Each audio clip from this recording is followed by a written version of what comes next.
ఆవిడ మనందరి కోసం ఓ వరం అడిగింది. అన్నయ్య, ఇది జ్ఞాపకం పెట్టుకుని ఈ తిథి నాడు ఏ అన్నయ్యని, ఏ తమ్ముణ్ణైనా సరే, ఏ అక్క అయినా, ఏ చెల్లైనా ఇంటికి పిలిచి అన్నం పెడితే ఆ అన్నం తిన్నందుకు ఆ అన్నకి కాని తమ్ముడికి కాని అపమృత్యు దోషం లేకుండా చెయ్యన్నయ్యా. తప్పకుండా ఇస్తానమ్మా అన్నాడు.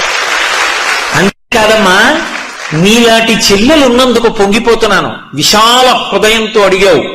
ఇలా పెట్టిన చెల్లికి మంగళసూత్రానికి ఇబ్బంది రాదమ్మా, సౌమాంగల్యంతో ఉంటుంది, వరణిస్తున్నానన్నాడు. యజ్ఞం చేయమన్నారా, యాగం చేయమన్నారా? ఏడాదికొక్కసారి భగినీహస్త భోజనమని తోడ పుట్టిన దాని ఇంటికి వెళ్ళి అన్నం తినమన్నారు. ఆ తిథి జ్ఞాపకం పెట్టుకుని ప్రేమగా వాళ్ళు పిలవాలి. ఆ తిథి జ్ఞాపకం పెట్టుకుని తప్పకుండా అక్క చెల్లెల ఇంటికి వెళ్ళాలి. అది లేని నాడు